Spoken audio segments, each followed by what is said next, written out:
BTech, BBA మరియు MBA కోర్సులు 15+ years experience ఫ్యాకల్టీతో పాటు placement guarantee. Kishkinda university, Ballari. వాగర్థావివ సంపృక్తౌ వాగర్థ ప్రతిపత్తయే జగతః పితరౌ వందే పార్వతీ పరమేశ్వరౌ. ఆదిత్యాయ చ సోమాయ మంగళాయ బుధాయ చ గురుశుక్రశనిభ్యశ్చరాహవే కేతవే నమః. శృంగేరి జగద్గురు పీఠాధిపతులకి, కంచి పీఠాధిపతులకి నమస్కారములు తెలియజేసుకుంటూ కార్యక్రమాన్ని ప్రారంభిద్దాం. ఈ జూన్ 16వ తారీఖు నుంచి 30వ తారీఖు వరకు ద్వాదశ రాశులలో జన్మించినటువంటి వారికి ఏ విధంగా ఉండబోతుందో తెలుసుకునే ప్రయత్నం చేద్దాం. ముందుగా వీక్షించేటువంటి ప్రేక్షకులకి ఒక చిన్న మనవి. చాలామంది ఎంతో గొప్పగా ఆదరిస్తూ వస్తున్నారు ఈ యొక్క రాశుల ఫలితాలకు సంబంధించి. ప్రతి 15 రోజులకు ఒకసారి చేస్తూ ఉన్నాం. అయితే కొంతమంది ఈ చెప్పినటువంటి ఫలితాలు మాకు వ్యతిరేకంగా జరుగుతున్నాయి అనేటువంటి యొక్క అంశము, ఎందుకు మాకు జరుగుతున్నాయి అనేటువంటిది కూడా బాధను వ్యక్తం చేస్తున్నారు. అయితే గమనించినటువంటి అంశం ఏంటంటే, చాలామంది కన్ఫ్యూజన్ అనేటువంటిది అవుతున్నారు అనేటువంటిది. అంటే వాళ్ళకి పుట్టినప్పుడు జన్మ నక్షత్రం ఒకటి ఉంటుంది, కానీ ఆ నక్షత్రాన్ని బట్టి రాశి ఉంటుంది. ఆ రాశిని మీరు పరిగణనలోకి తీసుకోకుండా మీ యొక్క నామ నక్షత్రానికి మాత్రమే ఉన్నటువంటి రాశిని పరిగణనలోకి తీసుకుంటున్నారు. ఉదాహరణకి కోదండరాం అనేటువంటి పేరుంది. అది ఆ కోదండరాం అనేటువంటి యొక్క రాశి జన్మతః ఉన్నటువంటిది కుంభరాశి అని అనుకుందాం. కానీ కోదండరాం అనే పేరుంది కాబట్టి కేకో హాహి పునర్వసు కాబట్టి మిథున రాశి ఫలితాలని చూసుకుంటున్నారు. జన్మించిన రాశి ఏమో కుంభరాశి అయినప్పుడు నామనక్షత్రం ప్రకారం చూసుకునేటువంటి యొక్క మిథున రాశి ఫలితాలు ఎలా సరిపోతాయి? అది ఒక తప్పు జరుగుతుంది. తెలియనటువంటి రెండవ తప్పు ఏంటంటే, చాలామంది ఈ వెస్ట్రన్ ఆస్ట్రాలజీని ఎక్కువగా ఫాలో అవుతున్నారు. చాలా చోట్ల రాశి ఫలితాల్లో మీకు ఏం చెప్పబడి ఉంటుంది? ఉదాహరణకి జూలై 24 నుంచి ఆగస్టు 23 వరకు సింహరాశి అని చెప్పబడి ఉంటుంది. అంటే ఆ మధ్యలో పుట్టినటువంటి వాళ్ళందరూ కూడా సింహరాశి చూసుకోవాలి అని చెప్పి ఆ జొడాయిక్ సైన్ ప్రకారం వాళ్ళు, అదంటే సన్ జొడాయిక్ సైన్ ప్రకారం. మనది రాశి అనేటువంటిది చంద్రుని బట్టి ఉంటుంది. అది మీరు రవిని బట్టి ఉండేటువంటి, రవి ఆ సమయంలో సింహరాశిలో ఉంటాడు కాబట్టి అది రవిని బేస్ చేసుకొని చెప్పేటువంటిది. ఇక్కడ మనం చెప్పుకునేటువంటిది చంద్రుని బేస్ చేసుకునేటువంటిది కాబట్టి మీ యొక్క జన్మ నక్షత్రం ఏదైతే ఉంటుందో ఆ రాశి చూసుకోవాలి. ఆ ఒక నెలలో పుట్టిన వాళ్ళందరూ కూడా సింహరాశి అని అంటే అది అవాస్తవం కదా. కాబట్టి తెలిసి తెలియక అదొకటి ఈ విధంగా చేస్తున్నారు. ఎవరికి తెలియని వాళ్ళకి నామనక్షత్రమే అది చూసుకోవాలి. అందులో కూడా చాలామంది ఇప్పుడు శ్రీనివాస్ అంటే కుంభరాశి చూసుకుంటున్నారు, కానీ చూసుకోవాల్సింది తులారాశి. ఇలా అన్నమాట. కాబట్టి ఈ తేడాని, ఈ మార్పుల్ని మీరు గమనించుకొని అసలు సిసలైనటువంటి మీ రాశి ఏందో దాని ప్రకారం, మీ జన్మ పత్రిక ప్రకారం ఉన్నటువంటి రాశిని చూసుకుంటే అప్పుడు మీకు ఫలితాలు కరెక్ట్గా 90% వరకు మీకు మ్యాచ్ అవుతాయి. మనం చెప్పుకునేటువంటిది దినచర్యలలో భాగంగా రోజువారీ కార్యక్రమంలో ఏ రోజు ఆదాయం, ఖర్చు ఎలా ఉంటుంది, ఏ రోజు మానసిక పరిస్థితి మంచిగా లేదా ఆందోళనగా ఉంటుంది అనే విషయాల్ని మనం క్లుప్తంగా తెలియచేసుకుంటున్నాం. కాబట్టి ఇవి విషయాలు పరిగణలోకి తీసుకొని మన ఈ చెప్పబడేటువంటి రాశి ఫలితాలు మీరు ఆపాదించుకున్నట్లయితే 90% వరకు మీకు అవి సరిపోతాయి దినచర్యలో, రోజువారీ కార్యక్రమంలో. ఇక మనం వివరాల్లోకి వెళ్ళినట్లయితే 16వ తారీఖు నుంచి 30వ తారీఖు వరకు ఉన్నటువంటి గ్రహ సంచారం తెలుసుకుందాం.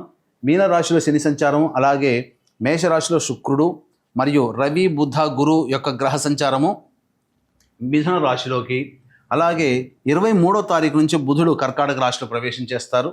అలాగే కుజుడు, కేతు సింహరాశిలో మరియు రాహువు కుంభరాశిలో సంచారం జరుగుతుంది.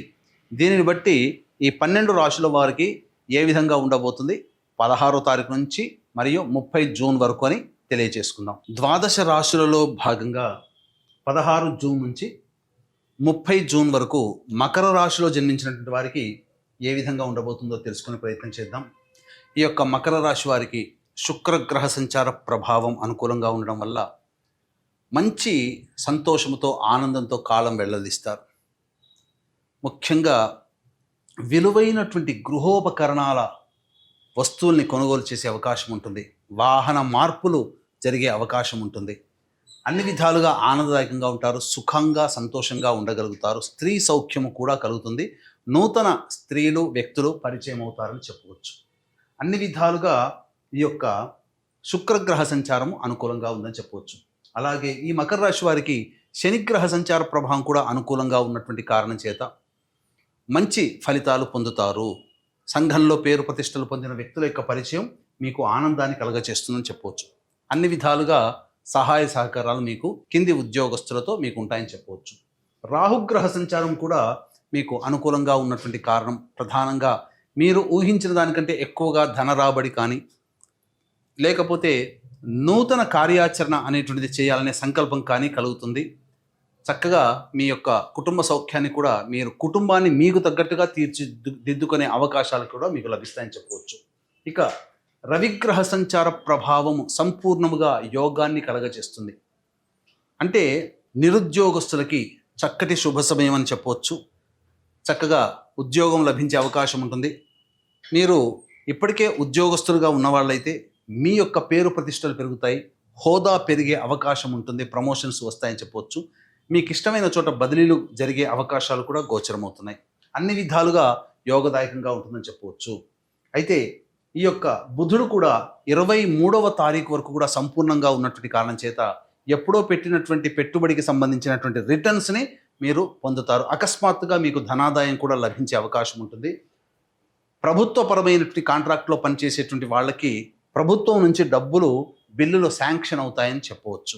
అయితే 23 నుంచి గురువు అనుకూలంగా లేడు కాబట్టి భాగస్వాములతో మధ్య విభేదాలు కానీ, వ్యాపారస్తుల భాగస్వాముల మధ్య పొరపచ్చాలు కానీ వచ్చే అవకాశం ఉంటుంది. కాబట్టి తగ్గి ఉండే ప్రయత్నం చేస్తూ లౌక్యంతో వ్యవహరించండి. ఇక కుజుడు కేతు యొక్క సంచారము అనుకూలంగా లేని కారణం కాబట్టి ముఖ్యంగా ఎక్కువగా విజయాలు వస్తున్నప్పుడు ఎక్కువగా కష్టపడడం, తద్వారా మీ యొక్క శారీరక సౌఖ్యాన్ని చూసుకోలేకపోవడం, తత్కారణం చేత అనారోగ్య సమస్యలు వచ్చే అవకాశం ఉంటుంది. తాపముతో అనగా హీట్తో బాధపడే అవకాశాలు ఎక్కువగా ఉంటాయి. జాగ్రత్తలు పాటించండి. కింద పడే అవకాశాలు, దెబ్బలు తగిలే అవకాశం గోచరమవుతుంది కాబట్టి జాగ్రత్తలు పాటించండి.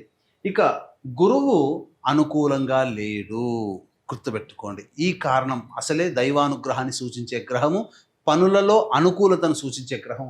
ఇప్పుడు చెప్పబడినట్టుగా శని, శుక్రుడు, బుధుడు, రవి, అలాగే ఈ సంబంధించినటువంటి రాహువు ఇవన్నీ కూడా అనుకూలంగా ఉన్నా అన్నీ కూడాను పనులలో విజయాన్ని సూచించి విజయాన్ని తీసుకురావడానికి దోహదపడితే అంతిమంగా ఫలితాన్ని నిర్దేశించేది అదృష్టము లేదా దైవానుగ్రహం. ఇట్టి గురుడే మీకు అనుకూలంగా లేడు కాబట్టి దైవానుగ్రహాన్ని పొందే ప్రయత్నము తరచూ చేస్తూ ఉంటే మీకు తిరుగుండదని విషయం గమనించుకోవాలి. ఈ యొక్క మకర రాశిలో జన్మించినటువంటి వారికి ప్రధానంగా వివాహానికి సంబంధించినటువంటి ప్రయత్నాలు చేయకుండా ఉండడమే మంచిది. మూఢమి కాబట్టి సరిగ్గా మీకు అవకాశము లేదు. ఇక సంతానం సంబంధించినటువంటిది చూసుకున్నట్లయితే ప్రధానంగా ఈ యొక్క సంతానము అనేటువంటి ప్రయత్నం కూడా ఈ మూఢమిలో చేయకుండా ఉండడమే మేలని గమనించుకోవాలి. ఆల్రెడీ గర్భవతులు అయినప్పుడు జాగ్రత్తలు పాటించండి. ముఖ్యంగా ఇప్పుడు మెడికేషన్ లేదా వైద్యుల సలహాలు, సూచనలు తప్పనిసరి గర్భవతులకి అని చెప్పవచ్చు. ఇక విద్యార్థులకైతే మంచి సమయం కోసం వేచి చూడండి. అంటే ప్రధానంగా ఉన్నత విద్య కోసం చేసే వాళ్ళకైతే సమయం కోసం వేచి చూడండి. ప్రాథమిక విద్య డిగ్రీ లెవెల్ వరకు ఉన్న వాళ్ళకైతే సంపూర్ణంగా అనుకూలమైన వాతావరణం ఉంటుందని చెప్పవచ్చు. ఈ యొక్క రాశిలో జన్మించినటువంటి మహిళలకి చక్కటి గౌరవ మర్యాదలు పెరుగుతాయి. ఇంట్లోని వాళ్ళందరూ కూడా ఎంతో ప్రేమ ఆప్యాయతతో మెలుగుతారు. ఇప్పటి వరకు కించపరిచినటువంటి వాళ్ళు మిమ్మల్ని ప్రేమగా చూస్తారు. సంఘంలో పేరు ప్రతిష్టలు పెరుగుతాయి. కాబట్టి అన్ని విధాలుగా యోగదాయకంగా ఉంటుంది. కాకపోతే ఆరోగ్యం పట్ల శ్రద్ధ వహించాలి. మెడ సంబంధించినటువంటి నరాలు, మెడ సంబంధముగా ఆ యొక్క సర్వికల్ ప్రాబ్లమ్స్ కానీ వచ్చే అవకాశం ఉంటుంది. కాబట్టి జాగ్రత్తలు పాటించండి. 23వ తారీఖు తర్వాత శిరోబాధలు పెరుగుతాయి. ఆరోగ్యం పట్ల శ్రద్ధ వహించండి. ఇక డబ్బులు అనేటువంటి విషయంలో ఏమాత్రం కూడా లోటు అనేటువంటిది ఉండదు. ఈ యొక్క రాశిలో జన్మించినటువంటి మహిళలకి ఆనందంగా ఉంటుంది. అన్ని విధాలుగా చక్కగా మంచి స్థితిలో ఉంటారని చెప్పవచ్చు. ఇక 16 నుంచి 30వ తారీఖు వరకు దినచర్యలలో రోజువారీగా ఏ విధంగా ఉండబోతుందో తెలుసుకునే ముందు వీక్షించేటువంటి ప్రేక్షకులకి గమనిక. ఈ యొక్క జూన్ 21వ తారీఖు రోజున అశ్విని నక్షత్రంతో కూడుకున్నటువంటి ఏకాదశి తిథి. ఇంతటి మహత్తరమైనటువంటి పుణ్యతిథి రోజున మీ జాతకరీత్యా కలుగు విద్య, వివాహ, ఉద్యోగ, దాంపత్య, అనారోగ్య సమస్యల నివారణకి మరియు మేష, మిథున, కర్కాటక, సింహ, కన్య, వృశ్చిక, ధనుస్సు, కుంభ, మీన రాశిలో జన్మించినటువంటి వారికి శనిదోష పరిహారార్థమై మరియు సంపూర్ణ నవగ్రహాల యొక్క అనుగ్రహం కలగాలనే ఉద్దేశంతో సంపూర్ణ నవగ్రహ శాంతి అనేటువంటిది మీ గోత్రనామాదులతో జరిపించి శక్తిపాతము చేయబడినటువంటి శంకరుంగలి మాలని మీకు అందివ్వడం జరుగుతుంది. అవకాశం ఉన్నటువంటి వాళ్ళు కార్యక్రమ తదనంతరం కాంటాక్ట్ చేసి మీ గోత్రనామాదులు నమోదు చేసుకోవచ్చు. ఇక ప్రధానంగా 16వ తారీఖు రోజున మీరు అనుకున్నటువంటి విధంగా మీ యొక్క దినచర్య ఉంటుంది. పెండింగ్లో ఉన్నటువంటి పనులను పూర్తి చేసుకుంటారు. ధన రాబడి బాగుంటుంది. చక్కగా విందుల వినోదాల్లో స్నేహితులతో పాల్గొంటారని చెప్పవచ్చు. 17, 18 తారీఖుల్లో కుటుంబముతో విభేదాలు, కుటుంబ సమస్యలు, వాగ్వివాదాలు పెరుగుతాయి. ధనము కూడా ఖర్చు అధికంగా ఉంటుంది. మనస్సు ప్రశాంతంగా ఉండదని చెప్పవచ్చు. ఇక 19, 20వ తారీఖుల్లో చూసుకుంటే ఇతరుల యొక్క సహాయ సహకారాలతో మీ పనులని పూర్తి చేసుకుంటారు. సోదర సోదరుని మధ్య ఉన్నటువంటి పొరపచ్చాలు తొలగిపోతాయి. మిత్రులు మీకు అనుకూలంగా మారుతారు. శత్రువులు అనుకూలంగా అవుతారు. ధనాదాయం కూడా చాలా చక్కగా ఉంటుంది. రాని బాకీలు వసూలు అవుతాయి. విందుల వినోదాలు సంతోషంగా ఉంటారని చెప్పవచ్చు. ఇక 21, 22వ తారీఖుల్లో ప్రధానంగా స్త్రీ సౌఖ్యం ఉన్నప్పటికీ వాహనాన్ని నడిపేటప్పుడు జాగ్రత్తలు పాటించండి. తల్లిగారి ఆరోగ్యం పట్ల శ్రద్ధ వహించాలి. గృహ మరమ్మతులకి, వాహన మరమ్మతులకి ఖర్చులు అధికంగా ఉంటాయని చెప్పవచ్చు. సంతోషంగా ఉండలేరు. 23, 24వ తారీఖుల్లో సంతానం మూలకంగా ఖర్చులు పెరుగుతాయి. అలాగే మనస్సు ఎటువంటి పని చేయడానికి ఆసక్తిగా ఉండదు. వృధా కాలయాపన జరుగుతుంది. మీ ఆరోగ్యం పట్ల శ్రద్ధ వహించాలి.